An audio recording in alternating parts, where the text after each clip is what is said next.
Well, good evening, everyone, and welcome to this exciting session at LitFestx. We are joined by Dr. Marshall Goldsmith, who is recognized as the world's number one leadership thinker and the top five management thinkers in 2015. He is also one of the top 10 most influential business thinkers in the world, as judged by the Thinkers 50 ceremony a few years ago.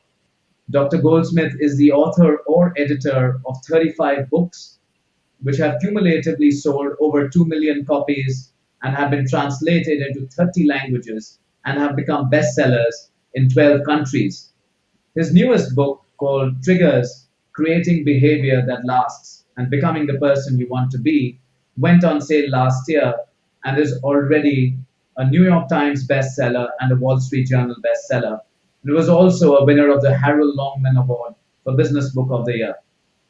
I would also like to add that Marshall Goldsmith is a dear friend, my partner, and a mentor. And it is my utmost pleasure to welcome him to LitFestx. Marshall, great to have you with us. Thank you very much. Very happy to be here. Marshall, you've been a researcher and writer, speaker, and thinker on human performance for decades now, and you have worked with some of the best performing executives and individuals across the world. Why is it so hard to make meaningful change in our lives? What has been your experience, working with such individuals? Well, in many ways, the more successful we become, the more difficult it is to change. Any human, in fact, any animal, will replicate behavior that is followed by positive reinforcement. The more successful we become, the more positive reinforcement we get. And the more we fall into something I call the superstition trap. What does this mean? I behave this way, I am successful. Therefore, I must be successful because I behave this way. Well, the reality is everyone I work with behaves the way they behave. They're all incredibly successful, and they're all incredibly successful because of doing many things right, and in spite of doing some things that make no sense. And we all have a little something on the in spite of list. Right. And in that sense, what you're saying, it's really also a lot about the environment that the individual is in. And Yes, as we journey through life, we are constantly bombarded by triggers. Now, what is a trigger? A trigger is any stimulus that may impact our behavior. In some cases, these triggers push us toward becoming the person that we want to be. In most cases, these triggers push us away from becoming the person we want to be. Typically in life, there is a trigger. The trigger leads to an impulse, and the impulse leads to behavior. The whole goal of the book is there still will be triggers, and there still will be an impulse. The idea, though, is to realize and become aware of what's going on, and after the awareness, realize I have a choice.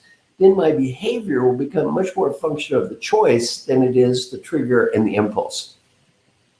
and when we talk about choices, Marshall, clearly, I mean, it varies from individual to individual and the very specific situation that the choice has to be made in. But in your experience, uh, how is it that people are able to make consistently better choices over a period of time? We will see whether it is athletes or other celebrities or just people in day-to-day lives who will consistently get better at making the right decisions. And tell us your experience and views on that. Well, I think we greatly underestimate our need for help and our need for structure. One of the great learnings I've had over years is that we tend to delude ourselves. For example, we all have these things we need to improve that we've not fixed for 20 years. Well, if we've not fixed it for 20 years, why are we to believe we're going to fix it next week? The reality is we won't by ourselves. We do need help. One thing I'm very proud of in the book Triggers is 27 major CEOs endorsed the book. Why am I so proud? Well, these 27 people all admitted needing help and having a coach. 30 years ago, no CEO would admit to having a coach. They would be ashamed to have a coach. I pay a woman to call me on the phone every day. Why do I do this? Well, my name is Marshall Goldsmith. I'm the world's leading executive coach. I pay a woman to call me on the phone every day. Why? I'm too cowardly to do this by myself and too undisciplined. I need help, and it's okay. Once we get over this macho, egotistical, I can do it on my own thing, and realize in life we need help and structure, things get much better. For example, there's a great book called The Checklist Manifesto, published by Dr. Atul Gawande from Harvard. And the result is very, very clear. If you go in for a surgery and the nurse asks the doctor a series of very simple questions from a checklist before the surgery, the odds on unneeded infection plummet and the death rate is cut by 2/3. The huge majority of hospitals around the world don't let the nurse ask the doctor the questions. Why? Ego. The doctor is too proud to admit they need help. They're ashamed to ask for help. More people have died because of the egos of surgeons than died in the Vietnam War, Afghan War, and the Iraqi War combined. So it's a great example of how our egos get in the way of enabling us to get the help we need to change. That is a fantastic example, Marshall, and certainly one that people can relate to in their day-to-day lives for the need of structure and need for a sounding board or a helping hand or a coach. What role then do you think the coach is playing in helping bring about personal behavioral change? Well, what I do as a coach is I interview everyone around my client. I help them develop a profile to change. I give them feedback. They have to personally want to change. They agree the behavior that they want to change. If they're not the CEO, they and the CEO then agree. We have a clear follow-up process where they talk with their coworkers on a regular basis. Then I actually measure positive change. And in my coaching process, I don't get paid 1 cent during the entire engagement. When they get better, I get paid. And if they don't get better, it's all free. That's very interesting, Marshall. And I know we've discussed your coaching methodologies in the past as well. And clearly, you've had tremendous success with it the world over. There is a very interesting and famous photo, if I can say, of you in Mali from the 1980s. So tell us a little bit about that. I didn't understand your question, please. Oh, the photo. Yeah, the Yes. photo. Yes, exactly. Yeah, I use that as a guide. In the early 80s, I went to Mali with the American Red Cross, and I was on a volunteer mission, and unfortunately I had the opportunity to watch a lot of people starve to death. There's a photo that's in my library, and the photo shows me kneeling on the ground and a woman kneeling next to me, and she's measuring the arms of a child, and there's a long line of children. If the arm is too small, the child dies. There's not enough food to feed them. They're probably going to die anyway. If the arm is too big, well, they're not hungry enough. And if the arm is in the middle, they got food. I keep that in my library every day to be kind of a coach or a reminder to me to be grateful, to be thankful for all that I have, and to realize that just because small things happen, for example, the airplane is late, don't whine or complain. Realize that there are people out there that have real challenges and problems far beyond my own, and I should be grateful for all of the wonderful things that I do have in life. That picture acts as a coach for me. Thank you for bringing it up. Thank you, Marshall. That is such a phenomenal way of looking at things, and certainly coming from someone like you, I'm sure it's an inspiring and motivating thought that we can all use in our day-to-day lives. You have an acronym AIWATT, and whilst you and I have discussed that before, but for our viewers, why don't you tell us a little more about it? Well, Peter Drucker taught me some wonderful lessons. One lesson is our mission in life is to make a positive difference, not to prove how smart we are and not to prove how right we are. He also said the decision maker is the customer, and decisions are made based on the person that has the power to make the decision. If I need to influence you and you have the power to make the decision, one word to describe you, customer. One word to describe me, salesperson. He taught me sell what you can sell, change what you can change, and make peace with what you cannot change. This acronym stands for Am I willing at this time to make the investment required to make a positive difference on this topic? Am I willing at this time to make the investment required to make a positive difference on this topic? If the answer is yes, go for it. If the answer is no, let it go. Let it go. Let it go. This is so helpful in life. I use this every day. So much of our lives have been wasted worrying about things we cannot change. People complain about the traffic, the weather. One of my neighbors in New York was a young woman, an American actress named Lindsay Lohan.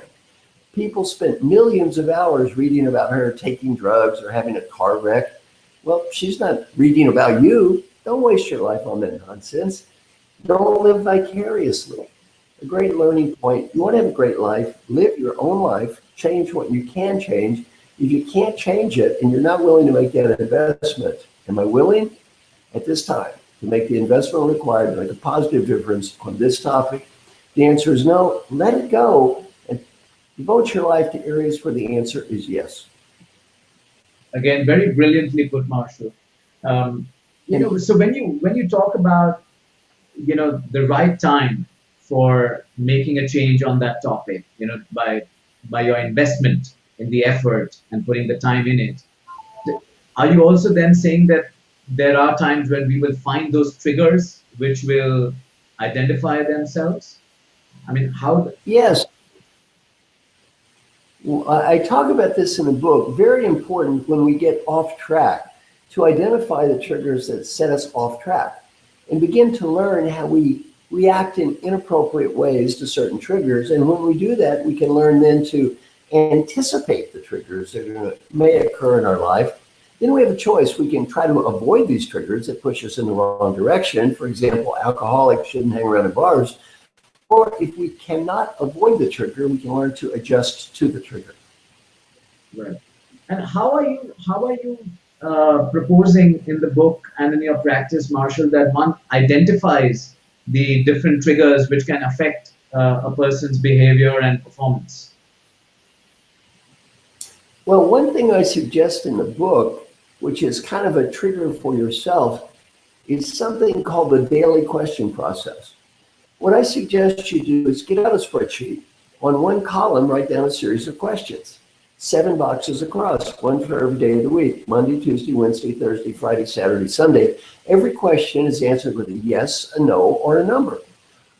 Yes is a 1, no is a 0 or a number, and fill it out every day. It acts as a trigger to remind us what's important. I've been doing this for years. It is very hard to do. It'll help you get better at almost anything.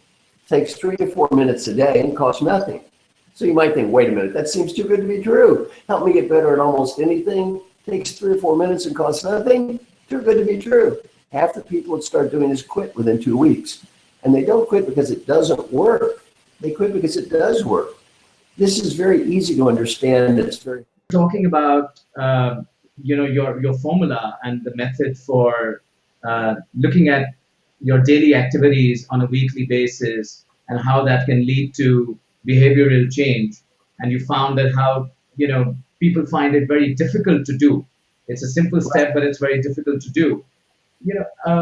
When you're looking at behavior change and some of the triggers, how does that tie back to all our productivity efforts, at an individual level, and then sort of build up to the organization? Well, let's start with the individual. At the individual level, what it does, it gets you focused on motivating yourself. I did a presentation at the National Academy of Human Resources where we had several of the top human resources people in the world. And they talked about the concept of employee engagement, and they focused strictly on what can the company do to engage you. And they talked about good things like training program, empowerment, etc. They talked absolutely zero about what you can do to engage yourself. Well, what my new research I've been doing with my daughter Kelly, who's a professor at the Kellogg School of Northwestern, our new research shows really getting people to focus on engaging themselves is the other half of the equation. Companies should do whatever they can, and at the same time, individuals should do whatever they can. And our early research on this has been amazingly positive. And then how should one work so that they can hold themselves accountable for their own efforts? Well, if you can do it yourself, that's fine. Just test yourself every day and you get a question. I can't do this by myself. I find it just very difficult. By the way, it's very hard to do. It's a very humbling process.